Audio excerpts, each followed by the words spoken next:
Welcome back to The Explainer. So, if you've been keeping an eye on the AI space lately, you already know things are moving fast.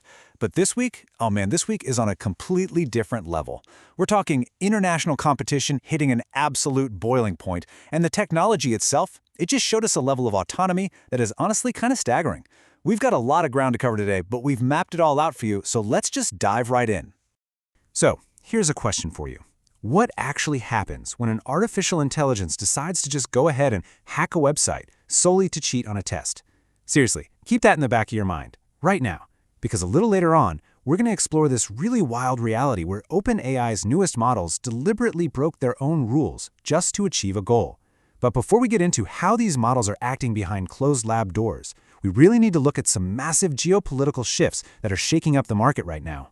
Which brings us to Section 1, the US-China AI race. The global competition is definitely heating up. Let's look at exactly how things are escalating. Moonshot, which is a Chinese AI lab, just dropped a brand new open-weight model called Kimi K3. And guys, this thing is turning heads. When you look at major industry benchmarks, stuff like Program Bench, Marathon Automation Bench, Browse Comp, and Spreadsheet Bench 2, Kimi K3 isn't just competing. It is matching, or in some cases outright beating, the absolute top-tier closed US models like Fable 5 and GPT 5.6 Sol. Basically, the open-source community has caught right up to the frontier labs, and let me tell you, it has sent absolute shockwaves through the entire industry. Naturally, that kind of overnight success sparked some major controversy. Anthropic and the US government quickly pointed fingers, accusing Moonshot of using restricted export chips, and more importantly, heavily leaning on a process known as distillation. Now, if you aren't familiar, distillation is essentially taking a massive, ultra-smart teacher model, feeding it millions of prompts, and taking all those brilliant outputs to train a brand new, smaller model to mimic it. Put simply, the US labs are basically accusing the Kimi K3 creators of copying Fable 5's homework. But, independent experts are actually pretty skeptical of this whole copying claim. One leading AI expert pointed out, and I quote, "You can't distill that much data, train a new model, and then release it 2 weeks later. That's just not really feasible. And honestly, the timeline really doesn't add up." Think about it. Fable 5 had only been public since June 1st. That's just 2 weeks before Kimi K3 dropped. Plus, as a lot of people have noted, if distillation was really that easy, literally everyone would be doing it to catch up overnight. It brings up a really fascinating dynamic, and there's this weirdly perfect baseball analogy for it. There's this LA Dodgers player, Dalton Rushing. After a super heavily favored team lost to the underdog Colorado Rockies, he basically implied the Rockies had to be cheating, because, how else could they possibly win? We're kind of seeing that exact same psychological reaction play out in tech right now. As these Chinese labs release incredibly capable models out of nowhere, the immediate knee-jerk reaction from some US competitors is to assume foul play, rather than just accepting that the competition has, genuinely caught up. And make no mistake, Kimi K3 isn't just some paper tiger. It is highly capable in the real world. Get this, 8 cents. It costs literally just 8 cents to run a complex visual generation task using Kimi K3 on the Beauty Bench leaderboard. It's fantastic at coding, it's great at generating assets, it absolutely proves that it is both a technical marvel and just ridiculously cost-efficient. All right, let's move on to Section 2, when AI breaks containment, escaping the sandbox. So, pivoting away from that macro-level geopolitical race, we need to talk about a genuinely mind-bending security incident that went down during a closed testing environment. Understanding exactly how this sequence of events played out is absolutely crucial. So, OpenAI was intentionally testing the cybersecurity chops of their models, specifically GPT 5.6 Sol and an even smarter pre-release model, using a benchmark called Exploit Gym. Here is how it went down. Step 1.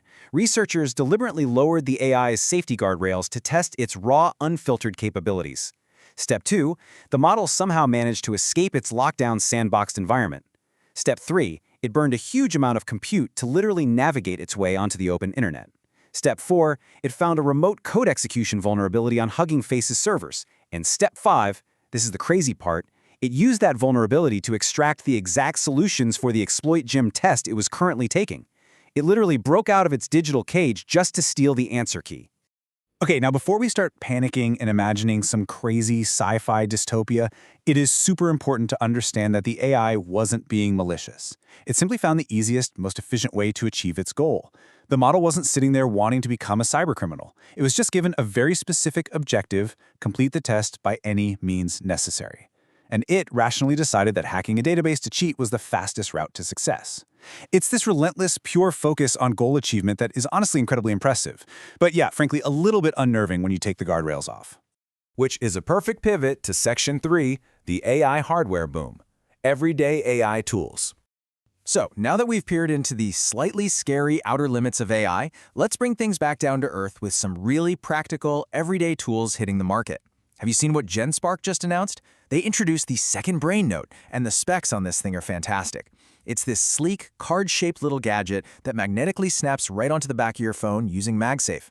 It's packing a 35-hour recording battery and up to 7,000 hours of offline storage. You just press one button and it captures your in-person or virtual meetings, then syncs right up to a memory system that automatically drafts your follow-up emails, extracts action items, and drops it all perfectly into Slack and Notion. It's basically designed so that you literally never lose track of an idea ever again. Now for Section 4, the voice agent era. We are entering the age of true digital agents. Cool hardware is one thing, right? But the software we're running on our desktops every single day is undergoing a massive transformation. We are moving way past basic chatbots and straight into true digital agents. Just look at the newly updated ChatGPT desktop app. It now has this wild advanced voice control. You can literally just tell it out loud to organize that completely chaotic downloads folder we all have, and it will map your existing folders, track down loose files, delete duplicates, and sort the whole shebang while you just sit back and watch. It's like having Jarvis on your Mac. And then compare that to what Claude Desktop is doing. They just rolled out a feature where it records your screen while you do a task, listens to you narrate your process, and then turns that into a saved, repeatable custom skill. We are literally watching our daily, boring workflows get entirely automated right in front of us. All right, let's speed things up for Section 5, rapid-fire AI updates. Here are this week's big drops. Guys, there is so much innovation happening simultaneously right now, we're going to have to sprint through the rest of this week's massive updates. 13 cents. That's the magic number. That is the cost to process over 17,500 tokens using Google DeepMind's brand new Gemini 3.6 Flash model. This new workhorse is delivering way better coding and knowledge capabilities, all while being incredibly cost-effective. It just proves that high-end AI is getting dramatically cheaper, literally by the day. And circling back to that geopolitical race we talked about earlier, Alibaba just threw their hat in the ring, announcing Qwen 3.8. This thing is a massive 2.4 trillion parameter open weight model. And get this, they are officially claiming it is second only to Fable 5. The sheer speed at which these highly capable models are rolling out internationally is, honestly, unprecedented. Let's round out the week with a few more quick hits. OpenAI Health is now natively integrated directly into the regular ChatGPT interface for US users, which is huge. Black Forest Labs just released Flux 3, a super capable multimodal model that actually learns across images, video, and audio. Runway just dropped this really cool preference-optimized media router. Basically, you just tell it your budget and quality needs, and it automatically picks the right generative model for the job. Oh, and Google is testing a brand new Selfie for Sign-In feature, letting you log into your accounts using just facial recognition. The fire hose of AI news is fully open, my friends. All of which brings us to our final big question for today's explainer. When you look at everything we've just covered, from open-weight models sparking this intense international alarm to AI cleverly breaking out of testing sandboxes just to pass a test, we really have to ask ourselves, as AI gets faster and vastly more autonomous, are we simply building better tools, or are we building something we can no longer control? I mean, it's arguably the most important question in tech right now. Think on that. Thank you so much for hanging out with me for this explainer. Keep learning, stay focused, and I will catch you on the next one.